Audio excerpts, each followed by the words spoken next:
Hello, everyone. Thank you all for joining. We're going to go ahead and get started.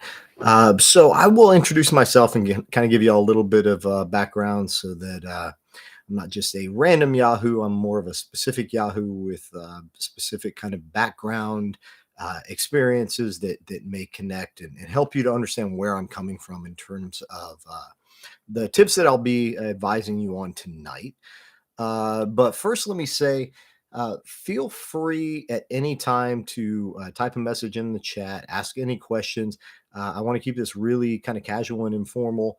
Um, and I'll go through some of my sort of top suggestions and advice. But I also want to field any specific questions that you have and try to make it personal to you. So, my name is Dr. Cesar Wright. I'm a professor at University of St. Thomas now. I taught at Rice University for many years. I co-developed the Center for Engineering Leadership at Rice, and I run a number of programs with Microsoft. I created a program called Microsoft Epic. That is a K-12 outreach program around emergent technology for middle and high school students. I created the Microsoft Drone Academy years back. I also created a program called Microsoft Fast Future Accelerated Skills Training, and that's all about helping adults upskill um, and become more competitive through technology in the modern workforce. I did that right before COVID, so that became very, very salient, very timely. And the final program that I run for Microsoft is called VIP, Virtual Innovation Professionals. And it's all about virtual literacy skills, virtual engagement, the ability to do what we're doing right now and to try to do it, at a reasonable level of quality to make these kind of experiences a little more fun and engaging. So basically, I teach everything from middle and high school students how to engage more effectively online, help teachers teach more effectively online, but also help business people, CEOs, realtors, doctors better engage with people virtually, whether it's in a format like we're using today, or through Teams, or through virtual events. So that's a little bit of my background. Um, I was an undergrad at Rice University. My sister went to the University of St. Thomas, so it's been fun. I've been able to teach at both institutions. Um, I went to graduate programs at University of Southern California and University of Rochester. I normally don't really talk about this, but just for context, so that you understand where I'm coming from, I was accepted to probably 15 different top 20 programs, either in undergrad or graduate school, Columbia University, a number of other universities. So my advice is going to be twofold. One, I'm going to talk to some of you who are maybe on the fence about where to apply. Some of you may be students, some of you may be parents, you're looking to advise. Um, so we'll talk at a very base level about what do you need to know to apply to college generally. But then I'll also talk to you about some of my tips for if you're really an overachiever and you're wanting to apply to maybe some of the top 20 universities in the country that are highly competitive. For instance, at Rice, we accept about 8% of applicants, and uh, when you consider some of the high school dynamics, dropout rates, percentage of kids that apply to college, percentage that apply to top tier, that means you're in a very small percentage of high school students nationwide if you were sitting in one of my classes at Rice. And so I want to share with you some of my tips of how I got there, which to this day, I still think they accepted me kind of as a joke, like in those old Rodney Dangerfield movies from the 80s, where they just let some weird guy into college to see what will happen. I think that's what Rice did for me, but it worked out. Um, and I'll try to help you be a little more strategic about applying. So I'm going to go ahead and begin with debunking a few of the other things that some of you may have heard as kind of conventional wisdom. Some of those things may have been true before COVID. They've changed a little bit, and some I think were never true when it came to really being competitive. So you've probably heard that, or you're aware that there are four primary components to an application. There is your GPA, your grade point average.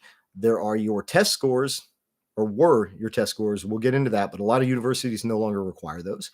And so there we're talking about your SAT scores. Um, and then the two components that I think people overlook or undervalue in many cases are your letters of recommendation and your essay or your personal statement.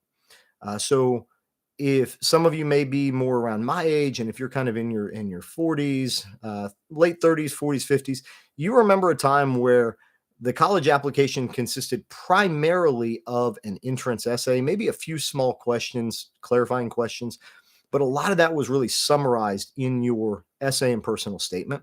At Rice, we had something called the box, and it was a little box up in the upper left hand corner of the first page of the paper application back when we used paper, and it just said, "Fill this box with something that matters to you."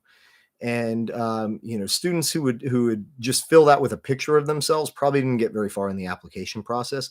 They really wanted you to be more thoughtful about what that meant, and that's kind of what I'm going to get into with you tonight, is how you can be thoughtful in making sure that your application reflects um, your sort of best self, that it's a very strong brand that you're putting out that lets the university know not only what did they stand or do you stand to gain from being there. They already understand that. I mean, you're applying to them, right?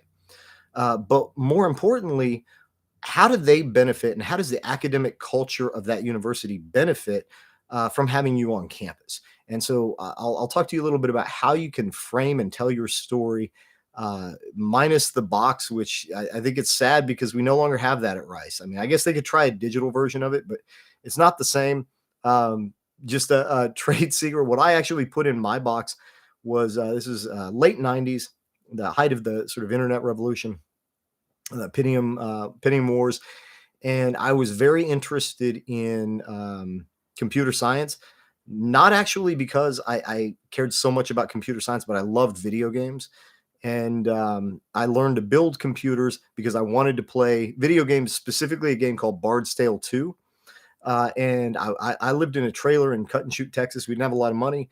There was no way I was going to buy a computer. So I learned to put them together and build them by, climbing around in dumpsters, finding broken parts of computers and assembling them. Not because I wanted to build computers, but because I wanted to play video games. And that may seem like a kind of random story, but it's not. I'm going to tie that back into everything we talked about tonight, about how you can find your why in applying. Um, and so in the box, in my box at Rice, what I actually entered into the box, I cut out a piece of a circuit board, and I'd isolated it. It's basic electrical engineering that I learned specifically for this, and I put my resume, actually coded my resume onto the chipset of the board, and put a serial port. If any of y'all remember what those were, very very early serial port, so that if somebody actually plugged into it, they could access all of my application and my resume um, through this little piece of circuit board that I physically glued. I tried several different ways. Ultimately, I think I used Gorilla Glue and glued that to the application. Um, to this day, I don't know if anybody ever found that Easter egg or realized. Maybe they just thought, I put a piece of circuit board there because I recognized the value of computer science and how digital technology was going to transform our future. I like to think that some Rice computer science professor actually looked at that and found that. But the point is, we used to be able to make those things much more customizable to us. Um, and it's a little bit harder to do now that we have an application system where you're entering your information usually into a preset form. You have the Texas general application. A lot of states have these general applications that make it more difficult to personalize and customize that application in a way that reflects you. So how do you go about doing that? And more importantly, why? So I mentioned those four components of the application. When I said I'm going to sort of debunk some of the preconceptions about applying to college, one of those preconceptions is the order of importance. So it used to be people thought your GPA is probably the most important thing, then your SAT scores, then maybe your letters of recommendation, or maybe even your purpose statement, and then your letters of recommendation. I would actually flip the order of that when you're applying to really top-notch universities. And what I mean by that is you can have a relatively bad GPA. I took a very strange career path. I actually went into the Navy when I was 16, into a program called Dive Fair. It was a direct to Navy SEALs program. I was injured in training. I was supposed to have finished out my high school degree or diploma while I was in the Navy.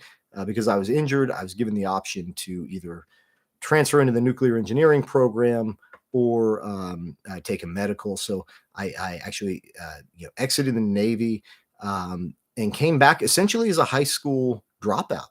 And so my grades, obviously weren't good.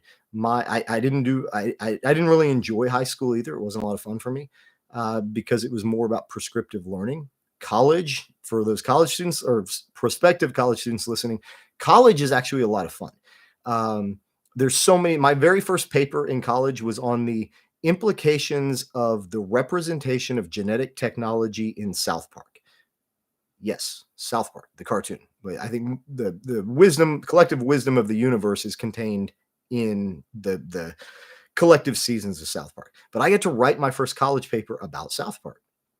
And when I did that, I realized that college is a really fun experience, and it gets you to really explore some of the things that matter to you in interesting ways and connect them to academia.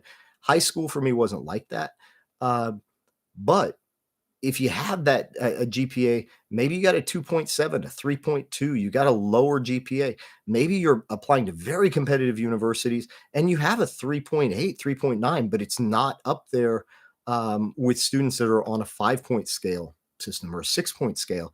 And you're worried about, am I going to be able to get into college? Good news. One of the things that you can do to sort of navigate that and fix that is to figure out how you can connect your performance to this broader narrative of your life. And let me give you applied example because I don't like to be too abstract on these things. I had a student who was an undergrad, very sharp student, who was considering not even applying to grad school because she didn't think she'd be accepted. Now, I had this student in classes, and this blew me away because she was very smart. And I told her, look, give me a chance. I'm going to work with you on this. I believe that we can not only get you into a grad program, I believe we can get you into an Ivy League graduate program. And she ended up getting accepted to Princeton. She had a relatively low GPA and didn't even think she was eligible, but we narrativized that. And what happened is her sophomore year, her dad had passed away, and she was stuck trying to navigate school and take care of her brothers and sisters and deal with all the trauma of losing a parent. And so her grades suffered, right? She's a human being. That's going to happen. It would have been much more concerning to me, honestly, if she had not, because then we have a sociopath, somebody that if you can go through something like that and your grades don't suffer, I think we have a bigger problem. So her grades suffered, but then she brought them back up.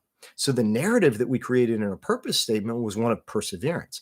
And we talked about the fact that, a lot of those kids that apply to Ivy League schools have never been tested. You don't know how they're going to perform when they face adversity.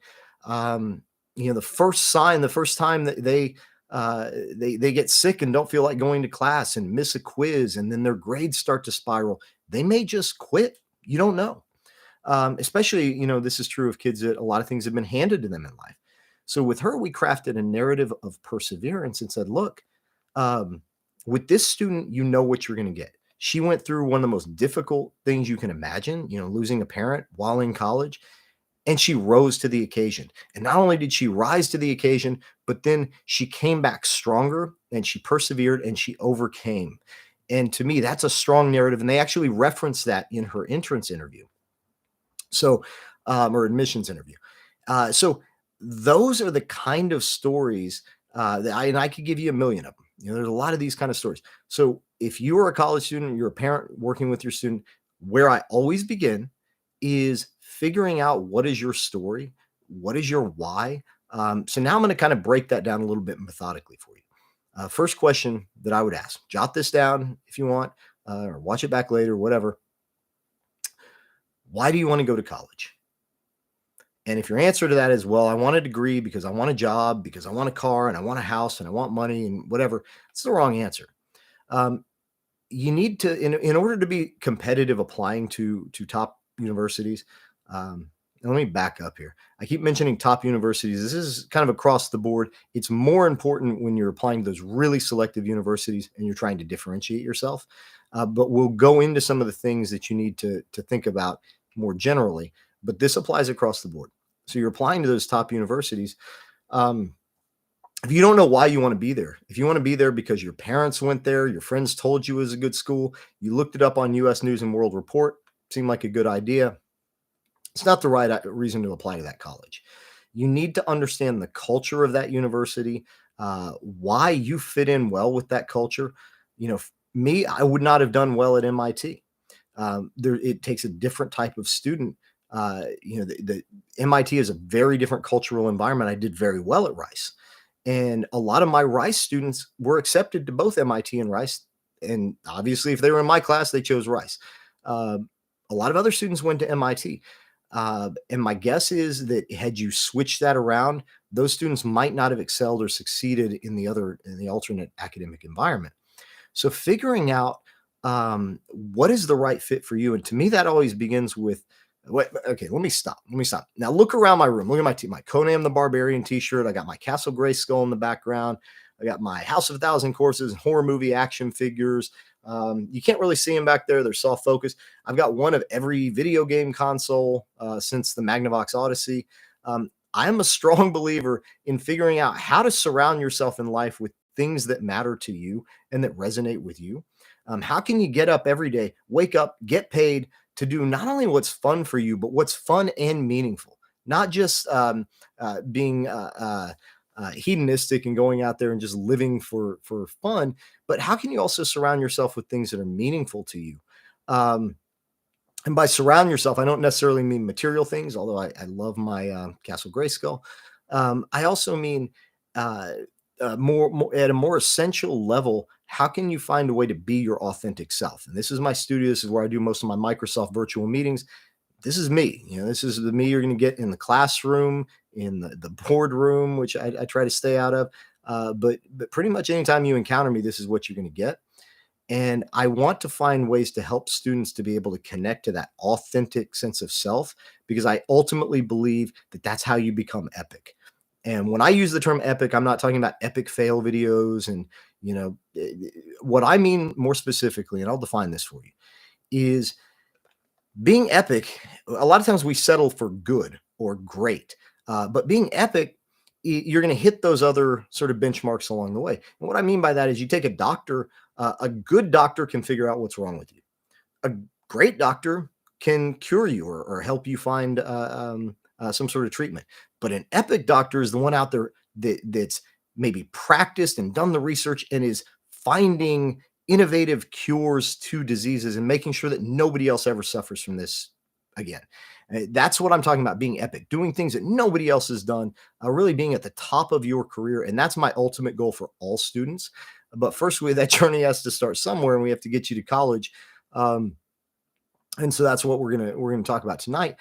But it all begins with that question: why do you want to go to college? And then you can start thinking about where you want to go. So I would ask your students, or if you're a student, think about, what do I want to do in the world? What is the impact I want to leave? What is the mark that I want to make?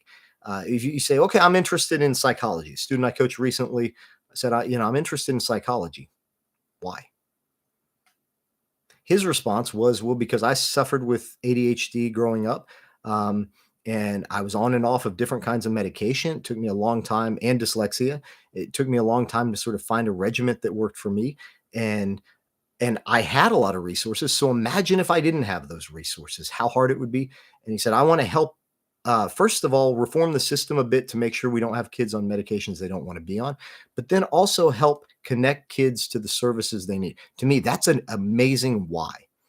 That's not just, I want to be a psychologist because they make a lot of money and it's cool to say that you're a psychologist. Um, so that's an example of what I'm talking about really applying the Socratic method and digging down into what your student wants to do, not the outcomes they want to have from doing that. So when you ask your student, when I ask a kid, now I'm sorry for those of y'all that are prospective college students, I'm going to call you kids because I'm old. You're kids to me. But when I ask a kid, what do you want to do? And they start responding with the things they want to achieve. I want to have a doctorate. Why? I've got one that in and of itself doesn't help me any. Um, what that doctorate does is it allows me to be taken more seriously in certain contexts and allows me, it opens certain doors that allow me to help people by doing the things that I love to do. That's what my PhD does. But just having it so that I can have those letters before my name is sort of irrelevant to me. So drilling down and asking those students why, what they want to do, why they want to do it, and then start thinking about, does that, do the universities that they're looking into fit with the profile? Is that a match for what they want to do? So that's the first step, identifying the kind of the appropriate university for your students. Uh, the next is really making sure that you have a brand consistency. So um, those test scores, we're going to get into that in a minute, but we start with the GPA, grade point average, and the test scores. Um, my guess is if you're listening to this, by the time you're here, your GPA is not going to be shifting much. You know, you may move it a couple of points. It's just, from a 3.4 to a 3.5 or 3.6. It's not shifting dramatically unless you're listening to this as a middle school student. So there's not a lot we can do with that GPA, but what we can do is explain and narrativize that GPA. So in your purpose statement, maybe you have a 3.2 GPA because you're interested in a lot of different things and you just stretch yourself thin. You were on the robotics club and the rocketry club and I spoke in the anime conference today. You were on the anime club and you did all of these things. And because of that, you were sort of stretched thin and you did well, but you didn't get a perfect score on all your tests. That helps me understand how that GPA being a little bit lower actually reflects your curiosity and your interest. At a place like Rice, that would be a huge differentiator. That actually helps you. So figuring out how can you use what you've got right now, your GPA, maybe your test scores, to tell the story of you. Um, and Isabel, I'm going to read your comment in a second. Let me wrap this comment up, and then we'll look at that. Um, and I'll dive into that immediately. So understanding kind of where you fit, beginning to start to look at universities. One of the things I would be caution you about, be careful of, is don't go solely based on the rankings of the school because that's not always very telling. I would actually look into some of the programs. For instance, if you're interested in communication and journalism, some of the best communication programs out there currently are a little bit outdated because they got really good in the 80s and 90s, and the face of journalism and media has changed, and it's now more about social media influencer culture, emergent technology. So you might actually be wanting to look at a technology school if you want a career in journalism and media. Just an example. So Isabel, let me read your comments. Would you have any advice as to how to start a short list or find colleges that would be a good fit when visits may not be possible because of limited resources? Yes. So 100%. I always recommend you try to get out and visit the schools if you can, um, but it's not always easy. So one of the things that I would do is, first of all, figure out some kind of thematic interest that your student may have, and then figure out what subject areas do those connect to. So here would be an example. I talk to a student, they say, I'm really interested in traveling and meeting, other people. A few options occur to me. Well, maybe you're interested in anthropology. Maybe cultural anthropology is something that would be interesting to you. There are different types of field, political science. There are different fields that lend to those sort of interests. So by asking those questions, then you can start to drill down on that. And one of the things that I would always do is when you're looking up, maybe look up some articles, look up some content area. I found one of my graduate program I was accepted to. I ended up going to a different program, but was the visual anthropology program at Temple University.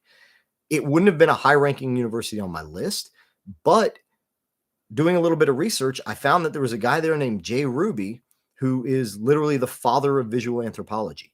And he went to Temple to create a program there. So that one rose really high in my list. One of the things that I would think about first when you're making that short list is, do you want to move away from home or do you want to be close to home?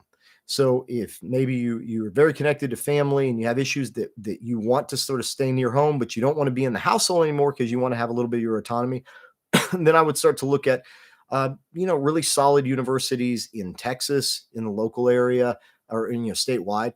But if you're comfortable leaving the state, then I would start to geographically identify, where you might be interested in living, what quality of life. One of my graduate programs was in LA at University of Southern California. Great school, but I didn't really appreciate living in downtown LA. It wasn't somewhere that I would love to live.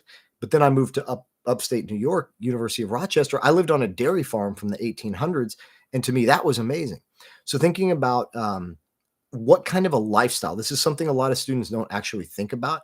What kind of lifestyle do you want to have while you're in school? If you like sort of country living, a small town, that kind of environment, and there's this great school, but it would put you in Columbia or NYU would be examples in downtown New York City. Think about the quality of life that you'd have first of all to kind of isolate, identify different areas of the country that you'd want to live in, um, and then start looking into what are the kind of fields that you might want to go into. And to your question as well, one of the first things I would do then is once I've identified kind of a field that I'm interested in, I would try to find a mentor or somebody in that field and ask them, where would you apply? Where would be a great place to apply to, or a college to have the kind of career that you've had? And I'm happy to connect y'all. If you email me offline and say, hey, here's some thoughts I have, I can kind of help you narrow down a short list. I can also try to connect you with some mentors in industry um, to help you flesh that out and figure that out. But to recap, because I know I was long winded on that one, I'm sorry. I'm a professor. That's what I do. Um, First, start to think about what kind of an academic experience do you want to have? Do you want to stay close to home? Do you want to venture out? Where are some areas of the country that you might be willing to live? Um, and then what are some content areas or some types of careers that you might want to have? Can you find somebody working in that field? And then ask them, where would you go? Where would you send your son or your daughter if they were interested in these? Um, and from there, the next step, if you can't make a campus visit, most faculty are kind of like me. We're absolutely happy. If I get an email from a high school student saying, hey, I'm interested in what you do. Can I learn more? And let me give the caveat. If I get that email, a lot of times we get inundated. We don't see those emails, but send it again. But if I receive that email, I'm always going to email you back and try to find time for you and set up maybe a virtual meeting. So it's actually the perfect time if you're not able to make it out for campus tours and visits right now. It's the perfect time because it's super easy for me to jump on a virtual call with you between other meetings and spend 15 minutes just talking to you. Um, and then this is no guarantee, but a lot of times you start to build relationships with those faculty members and they can kind of give you some insights into what is that university looking for. You never know if they're going to be on the admissions committee or anything like that or have any sway in that regard, but they can most definitely tell you what that admissions committee is looking for in terms of the profile of the student, which can help you shape, going back all the way to the beginning of this conversation, shape that personal narrative and the story that you tell. So, once again, returning now back to the top, not a lot we can do about the GPA. Test scores, which I'm going to go into next, but always keep all of this in mind in terms of the telling your story and brand consistency across the board. Making sure that you're authentic. If your resume reflects one side of you, your purpose statement reflects completely different interests. Let me give you an example. Say, in your purpose statement, you say, I'm really interested in, I don't know, one of the most common that we get, helping the homeless and helping, underrepresented minority groups excel in industry or business.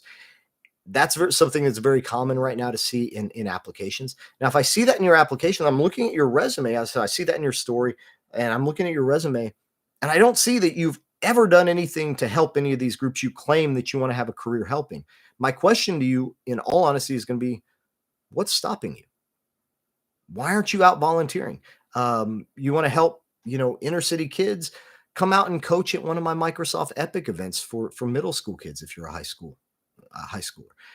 If I'm not seeing a parody, then it looks fake to me. It's going to look to me like you're just saying things because they sounded good on the application or the resume, which to me is not compelling. So make sure that you're consistent across the board. And if something's in your statement of purpose or your essay, you can point to things in your resume that reflect that that's all authentic. Um, Now I've kept teasing this, but I'm gonna go back to it now. Test scores. There was a time when test scores were really a huge. They were kind of a litmus test for a lot of universities. You had to get above a certain test score in order to even be eligible to attend the university. Because of COVID, that's changed in two parts. One, because of COVID. Another is because I think people are starting to recognize that test scores are not always an indication of intellectual aptitude or academic aptitude. So they've kind of fallen out of favor, and a lot of universities no longer require test scores. So I'm going to give a brief pause on this and say, does that mean you shouldn't take them? Yes or no? Think to yourself. You don't have to. Should you still take that SAT? Long pause. The answer is yes, you should still take it because a lot of universities have what's called a super scorer program. And what that means is that students who, and this was for me, I got a really good score on my SAT. And that I think helped compensate for some of the lack of a better academic background in terms of my GPA and things like that. Um, so that super score program means that a lot of universities, even if you struggle a little bit with your GPA, they know that some things have happened during COVID and some people have been a little bit off. But if you have that super high SAT score, that could be a massive differentiator in terms of both acceptance and in terms of eligibility for scholarships. So if you look like another student on paper in terms of GPA and y'all are kind of interested in similar things, but you just knock it out of the park on your SAT, um, that could give you a really decided advantage. And what I would encourage you to do is take that SAT. You don't have to report the scores if you don't want. Take it and see what you get. You might surprise yourself. I did. I thought they'd given me somebody else's exam when it came back, but I did really well on the SAT. So take that and then decide whether you want to send it in. The way you do that is you look at the average SAT score for incoming students. Information is usually available on the university website, and then make some determinations about, if your score is around average or a little bit above, I would probably submit that because it's going to show them that you are performing on par academically to the students they're currently accepting, which, logically means that you would be a good candidate. If your score on your SAT is significantly below their average, then two things. I would ask yourself why. Maybe you're just bad at taking tests, and then perhaps don't submit that to that university. But make sure you know what the expectations are. And I would maybe in all of these cases, once you have identified 10 to 12 universities, that would be my recommendation to you is to shoot for applying to 10 to 12 universities if you're wanting to apply to really competitive colleges. Um, Not just for the application, but also for scholarships. The reason I accepted University of Rochester over Columbia University, Columbia is a great school, but University of Rochester gave me a provost fellowship for my PhD. So it was a pretty significant stipend. So they paid all of my graduate tuition and they provided me a living stipend. Um, I wouldn't have had that financial aid package at Columbia. So that was a deciding factor for me. So, including those test scores, make sure you take it, see what you did. I don't recommend necessarily going to all of these, paying a lot of money for testing tutorial programs to bump your scores up 30, 50 points, whatever.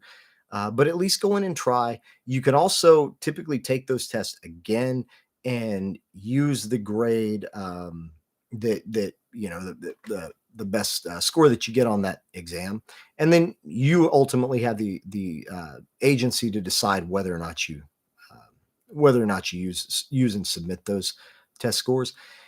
And again, remember that you can narrativize so much of this. So you don't have to have the strongest GPA, the strongest SAT scores in the world to make the compelling case that you are a good applicant for a student.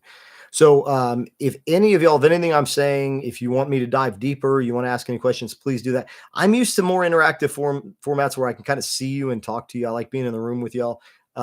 Happy to address anything y'all put in the chat. But the next topic I'm going to move on to is how do you is your letters of recommendation? How do you select those letters of recommendation? 'Cause here's another myth that I'm going to sort of debunk, which a lot of people think you just need important people on your letter of recommendation. The problem is that's often counterproductive because those people, and it's very evident if I'm looking at letters of recommendation and you have the Dalai Lama and President Obama and you have all these people wrote letters of recommendation for you, um, either you're some sort of a rock star and you just, came out of left field and I didn't see this coming, or the more likely scenario is that you don't actually know these people, but somehow you have a connection through family, through friends, whatever.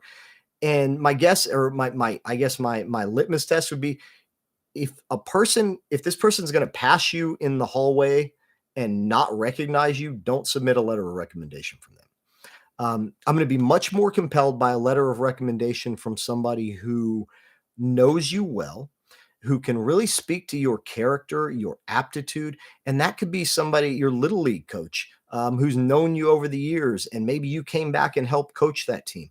That could be your high school science teacher who saw you fail the first semester and then come back and really do well in the class.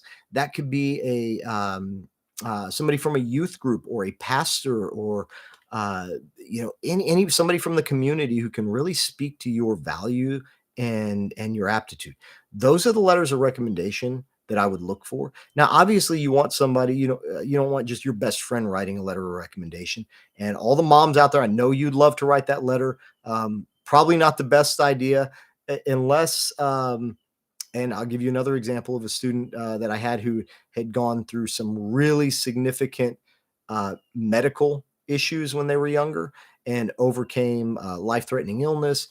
And he was one of the rare cases where I actually recommended that the mother write that letter of recommendation, because she was able to talk about how he kept his spirits up every day, how inspired she was by how hard he worked to stay positive and all of that. So in that case, that kind of personal testimonial from a parent or a loved one can actually be helpful. But for the most part, you want somebody that's known you in some sort of another capacity.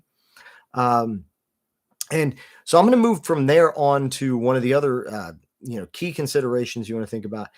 And it's right now, universities are very much invested in looking at diversity in applicants. Now, I don't know, obviously what all of your backgrounds are, but some of you may be sitting there saying, well, I'm not terribly diverse. And I would challenge that, because I think that, a lot of times we think diversity, is as superficial as our skin color, our ethnicity, our nationality, the language we speak, some of these things. Those are certain forms of diversity that are significant and important, but more essentially, the reason those things are important is because they inform our human experience. And so when I'm thinking about diversity, as an example, the student that I just mentioned that was very sick. Most students have not gone through that. Like, I never went through being, you know, uh, sick in that way when I was a kid, where I didn't know whether I was going to grow up or not. And that is a form of diversity as well. It's an experiential diversity. It means you're bringing something to the table that nobody else, that you interact with at that university has probably gone through. And to me, that's a significant diversity statement. If you can show that you've had some kind of life experience that's going to contribute to the culture of diversity at the campus, it's going to allow you to share perspectives, share ideas with people that would have never occurred to them. That is an important aspect of diversity. So when you're looking at these applications, a lot of them will mention diversity. They'll ask, do you come from an underrepresented background? What kind of challenges did you face growing up? That is not solely limited to issues of race, gender, ethnicity, things like that. It also can mean the experiences you've gone through in your life. Some of you may have lived in another country. Um, for me, I grew up, I went to multiple different schools growing up. I moved a lot. That is an aspect of diversity. I got to experience, rural schools, urban schools, suburban schools, work, in entirely different kind of demographic areas. That was an element of diversity that I experienced growing up. So really put some thought into being responsive. Don't just ignore those questions because you think they don't apply to you. Because if you just sort of say NA when they ask for an experience, how do you add to one of the most common will say something to the effect of, would you add to the diversity profile of the university and the academic experience for students? And that's just a long way of saying, what unique, distinct insights do you bring that you can make the academic experience for other students richer? Um, so that's one of the most important things that I would say in our culture today. People are very attuned to recognizing both the value and the need of diversity on campuses, because we certainly have it in the workplace. And if we're going to have it in the workplace and the academic environment is training students to navigate the workplace, then we need this diversity of experiences and ideas on campus. So I cannot emphasize strongly enough how important it is for you to think through, how has your life experience been unique and distinct? And what do you bring to the table that other people don't? And it may be a little hard for you to think about that because, it's like a fish breathing in water. So many of my students that come from, diverse backgrounds, it doesn't occur to them that that's diversity, because they just think, well, that's how I grew up. I mean, that's my life. And it doesn't occur to them that I have no point of reference for that experience. Similarly, none of them grew up in a trailer and cut and shoot. So I have a different diversity sort of profile than they do.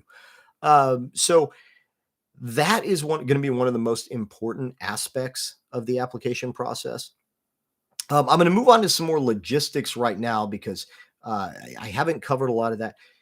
And for those of you who are wanting a more logistical overview of the application process, the reason that I'm not doing that is you can get that anywhere. You can go to any school website and it's going to give you the dates, the application timeline, the processes for how you submit things, all of that. I don't need to waste my time and your time doing that. I'm trying to give you some of the insights that you might not get from a guidance counselor, and that you wouldn't necessarily find online. But it is important to think about some of the logistics of the application process. And once again, I mentioned earlier that I'm talking a lot about being highly competitive to top tier universities, but I also want to think more generally about how that process works. A lot of my students from University of St. Thomas were like me, first generation applying to college, didn't even know where to begin. So one of the deadlines that I'd make you aware of is, well, in the next couple of days, the deadlines for early decision admission are going to start passing us by. So if you're applying for early decision, those deadlines are typically at the beginning, middle of November. It sort of rolls on from there, where standard decision applications are typically due sometime between December and February, March, anytime in there. The important thing is, once you've identified that short list of universities that you want to apply to, what I like to do, and I've still got some of these somewhere in my they're probably MS Works documents at this point, they're sold, but I would go and I would write the name of the university. I would make up like a Word document, write the name of the university. Next to it, I'd write admission deadline and then the requirements for it. Requires 2 letters or 3 letters of recommendation. Requires a personal essay or statement versus short answers. So each name of the university, I would have the list of logistics that were expected at that university. And I liked to have that and keep that kind of up on my desktop as a constant reminder. Now you could be even a little more sophisticated about that and add that to your calendar. So you're getting notices or updates at key points, at benchmarks along that process. Understand that typically if you ask for letters of recommendation, you want to do those, maybe ask for them at least a month in advance of when they're due. I would recommend longer, but at least a month in advance of when they're due. So if you're applying and the deadline's December 5th, then November 5th, By that point, you should ask for your letters of recommendation from all of these people. Um, and also notify them, hey, I'm applying to 12 universities. I'm sorry you're going to be inundated with all these forms and requests, but please understand I'm trying to, just explain to them what they're looking into, because a lot of people, you ask for a letter of rec, they think, okay, I've written one, go ahead and send it in. They don't recognize that they may have to actually add that and complete that form themselves. So just make sure that you let those people know when you're asking for those letters of recommendation. But identify the universities, identify the logistics, application deadline. What does this university require? Do they require the SAT or not? Some will say recommended but not required. That's their way of telling you, you know what, you're much more likely to get in if you submit that. The others that just say no longer required, um, that's when we default to what I mentioned previously. Um, but having that checklist and then literally checking those off. The other thing that I would say to make sure you get ahead of, and I need to check on the deadlines on this, but the FAFSA application, for those of you interested in financial aid, they're pretty rigid on those FAFSA deadlines, and that's your federal financial aid pre-authorization sort of. Checks you input information about your family's economic situation, your economic situation, and it allows you to be eligible for all of that financial aid, everything from or subsidized student loans to which means that it's not accruing interest while you're in school, through to grants and scholarships. And a lot of things are connected to FAFSA. So getting in front of that, knowing what are those admissions deadlines. Uh, and then I guess because I taught engineering students, I think of things from a project management standpoint. If I know my application is due December 31st, right? I'm going to backdate. Okay, my letters, then I need to request those by November 31st. I'm looking at SAT score dates and making sure that not only have I taken the SAT by the appropriate date, but that I've given enough time for it to process and be forwarded to that school. All of those things, you want to backdate all of those requirements.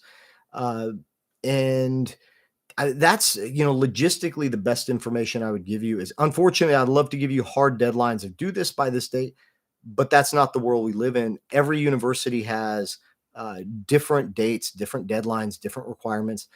And also, don't be discouraged by some of those dates, because a lot of times if you contact the university and you say, hey, for whatever reason, maybe you get COVID and you're just taken out of the mix for a little while. You're really sick for a couple of weeks. You're not able to get on top of some of those deadlines. You miss your exam. Um, a lot of times you are actually able to negotiate that with the university and say, hey, I'm sorry, I missed this deadline. Is there an extended deadline? Some of the universities have late admission as late as March, April, May.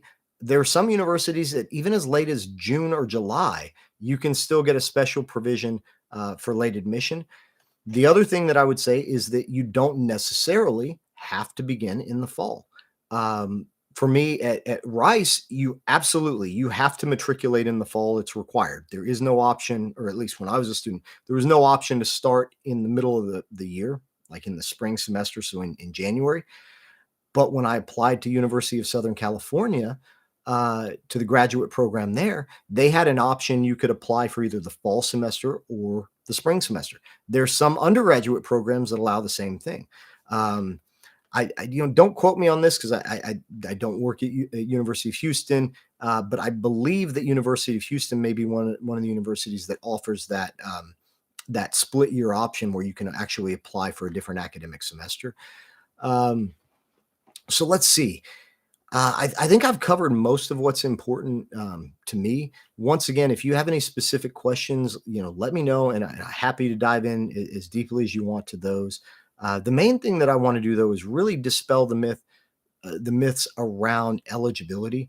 I think a lot of students think my grades aren't good enough, I can't get in there.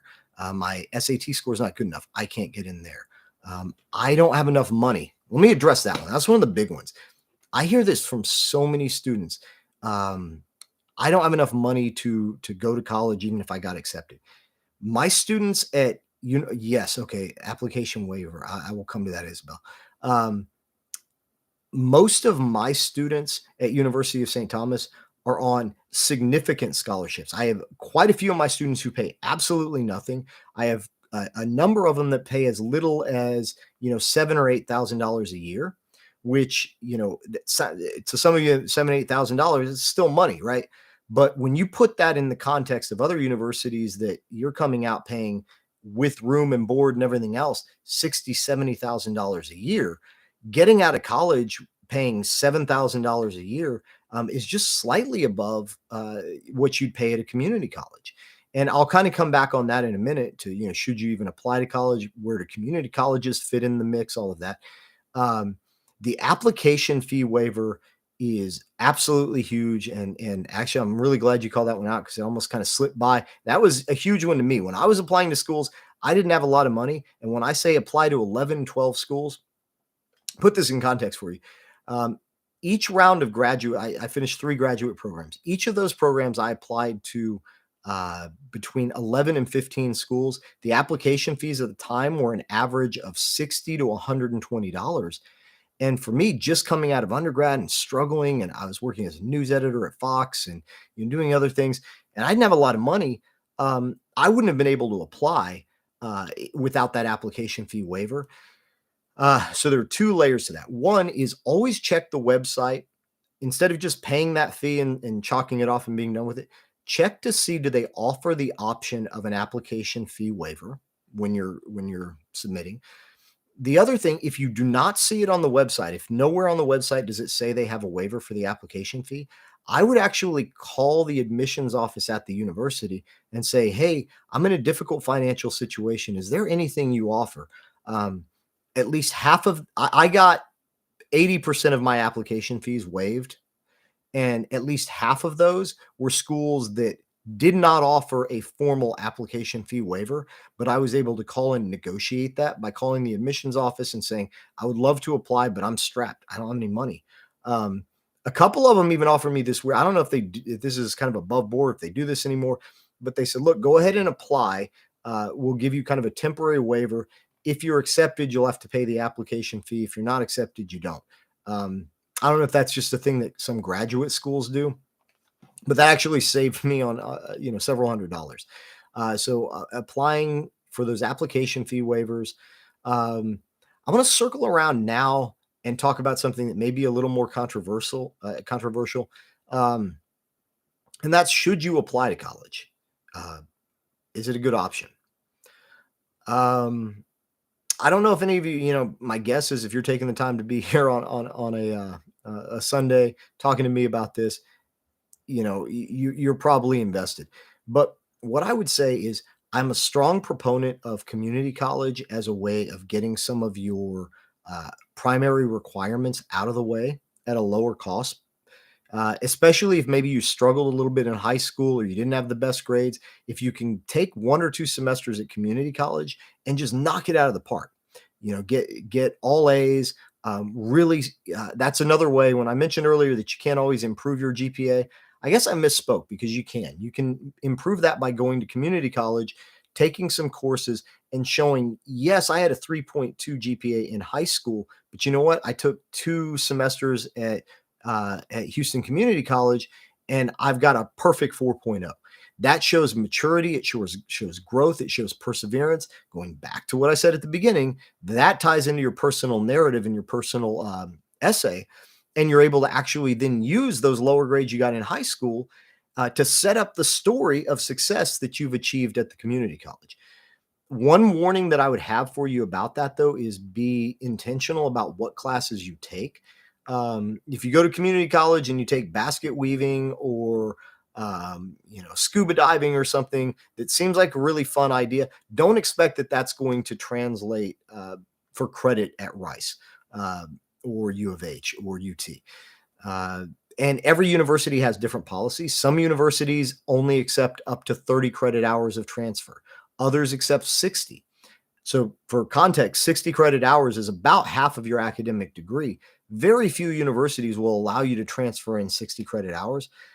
I didn't know that. when I was taking classes at Montgomery College when it was first started, I was just taking all these kind of off the wall classes that were fun for me. When I got to Rice, they actually made me get a syllabus for every class that I wanted to transfer, and they sent it to the department, and somebody from that department had to approve it and say, yes, this qualifies as an acceptable substitute for a class that we offer at the same level.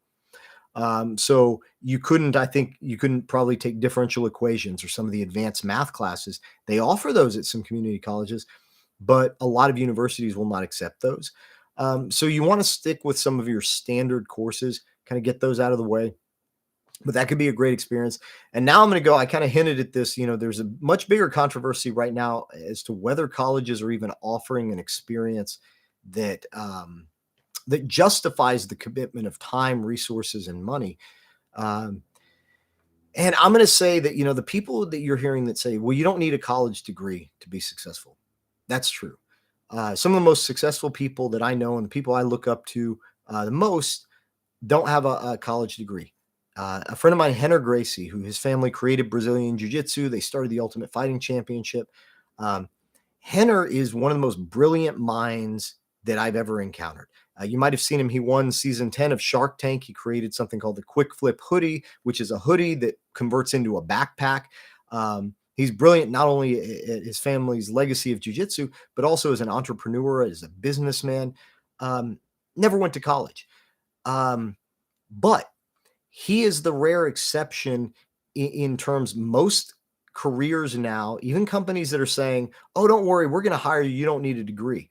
I've been at those meetings. A lot of those companies sponsor my programs, and I'll ask them, "Okay, so if I run somebody through one of my programs, they don't have a college degree, you're going to hire them?" And there's a little bit of stuttering. They're like, "What? Well, we're not going to hire them, but maybe one of our contractors could hire them."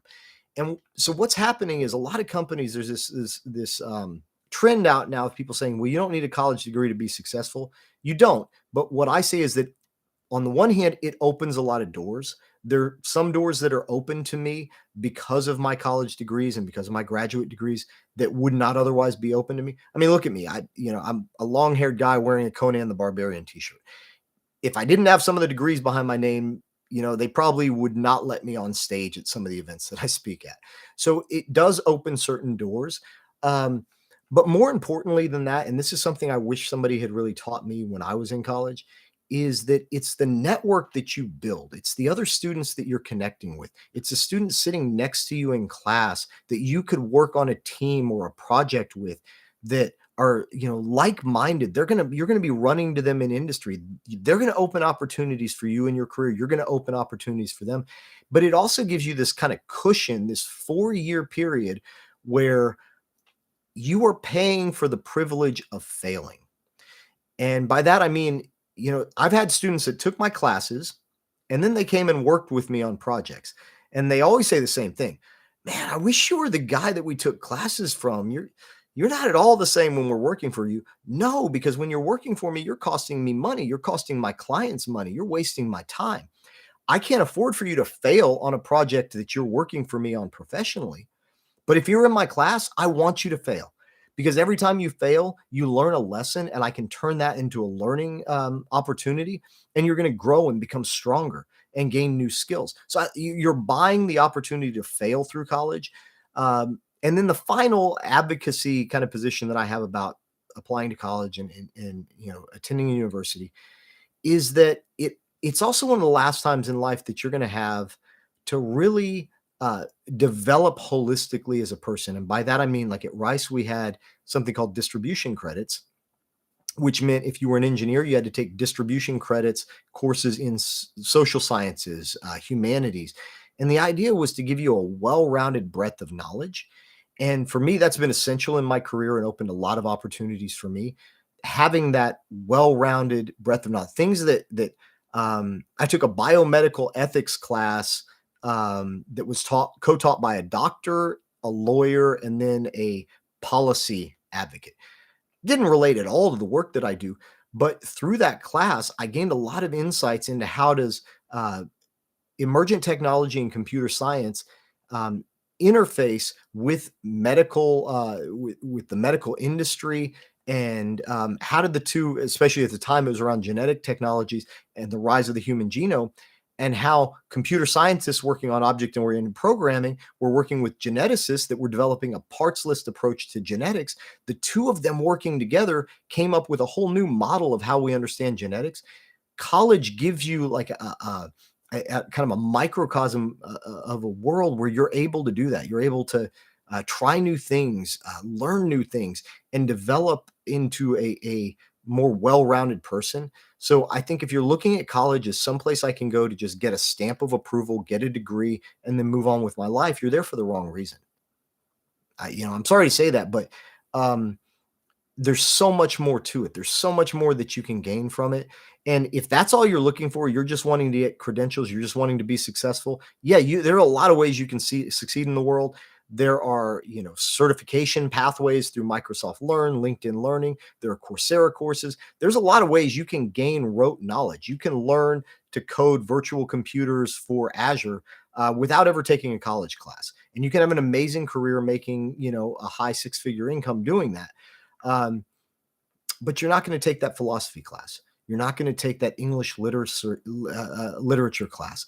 You're not going to be sitting in class with people from entirely different worldviews and perspectives. So I'm sorry, that's just my soapbox that I'm getting onto, because I hear a lot of people talking about why we no longer need college, but I think we do, because I think it really gives us this type of growth, personal growth that's very hard to find time for now. I wish I had the time that I had in college. Today, okay, Friday I did two TV shows. I did a show on KHOU, I did a spot on Fox, and then I taught a class in the afternoon. This weekend, my house flooded twice during Harvey, and I elevated it 10 feet. I've been spending part of the weekend rebuilding my house, getting it ready for floodplain certification. And then today I spoke at an anime conference talking about metaverse and emergent technology. And now I'm here with y'all.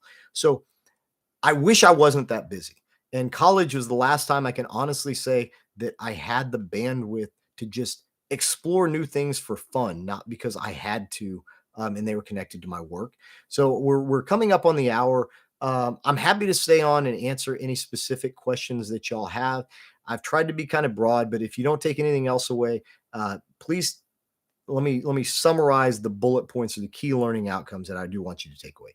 One, at a logistical level, know your deadlines and be responsive to those. Know when the applications are due. Know how to backdate that to get the components and the elements of your application together so that you get them submitted. Next, understand your fit for the university and the university's fit for you.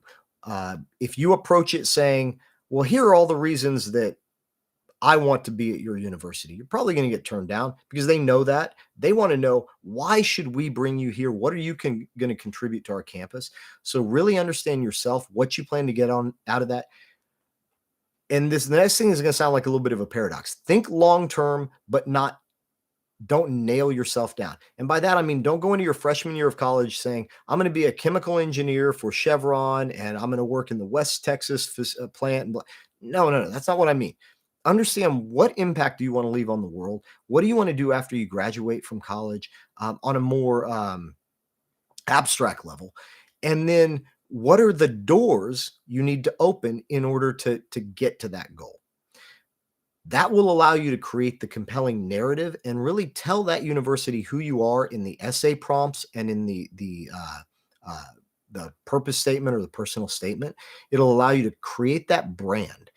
And some of you, there may be people on here from sort of an MBA, a business background, and when you hear branding, you may think cynically about, like, a brand is a way that you create a false image of yourself to sell a product. I don't look at it that way. I look at a brand as, how can you align your ideal self? How can you find a way to tell the story of who you are, who your ideal self is, and then align that with the intentionality of the things you do in the world?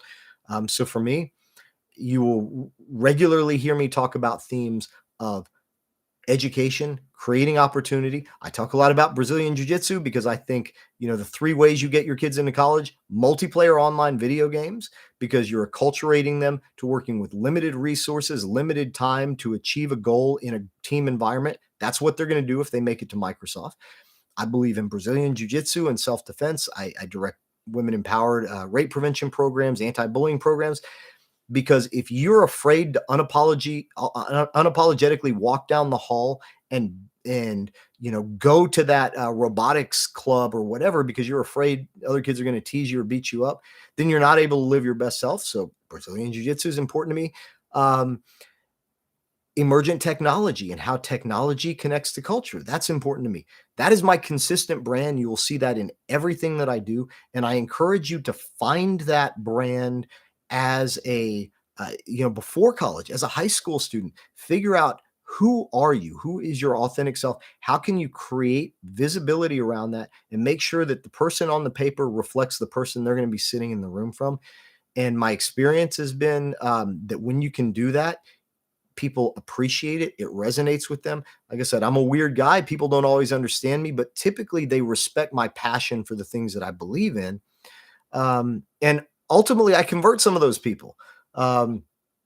So think about telling your story. And if any of you want to connect, I'll share my information with you. And you are welcome to connect with me. Let me pull this other screen up. Hopefully. Okay. I'll share my contact information with you. Please feel free to follow up with me after this virtual event. And I'm happy to even talk through some of these things with you. If you have some questions about your personal story, your interests, don't feel bad about that. In 7 years at Rice, the first question I asked every student was, what differentiates you from the five students standing beside you? Not a single student in 5 years could answer that question. So I will be happy to sort of talk you through those. I'm going to give you all a caveat that I am really horrible at using social media often. I don't get on Instagram much. I'm not on social media much. I'm going to be trying to make a more designated effort to get on there, mainly to share opportunities like this. And a lot of the programs that I run, especially for middle and high school students, it's their platform of choice. I'm going to draw the line at TikTok. You're not going to see me on TikTok, but I will try to get on Instagram more and share some of our Microsoft events and some of my programs at University of St. Thomas. So if any of you are interested in admissions or anything, you try to follow me on there, and I'll share out information. You can email me any time. Kino-eye Center is the nonprofit that I run. This QR code should pull my LinkedIn up. You're welcome to connect with me on LinkedIn. Oh wow, so it's about a vocal performance major with a huge spectrum of interest. Then if you're a vocal performance major, I'm going to share one of my other sort of passions with you. There's a band called Nightwish, and one of the exercises that I give to my public speaking students is I tell them, when you're a college student, you typically get to pick the topics that you present about. When you make it out there into the real world, your boss is usually going to decide what you're speaking about for probably the first 15 years of your career. And so I give them this exercise where I pick things that are important to me. Like, I have them do an informative presentation on how to make Brazilian churrascaria meats, like picanha and different Brazilian steak. I have them do a persuasive presentation on why buying action figures is a better option than investing in a traditional 401k. But one of the final ones, and this connects to your vocal performance major, there's a band called Nightwish from, I believe they're from Denmark. And I make my students, and this doesn't go over well with a lot of my female, 19, 20-year-old female students. They have to make the case that Nightwish is objectively better as a musical performance artist, the band, lyrically, musically, vocally, than Taylor Swift. And they have to make a compelling argument that Nightwish is just objectively better than Taylor Swift. So if you're interested in vocal performance, I encourage you to check out Floor Jansen from Nightwish, one of the most amazing singers in the world. She does operatic metal, like heavy metal, but she can also do Phantom of the Opera with the original Phantom of the Opera, Dutch Phantom of the Opera, um, Hank Port, and will blow you away. So if you're interested, check that out. I'll stay on for a few minutes. If anybody has any other questions, I'm happy to take those. If not, shoot me an email. Connect with me online, and then I'll be happy to share any additional details. Or if you have a specific case that you start applying and you run into some problems or you run into some questions, feel free to shoot those to me at any time. All right, you take care.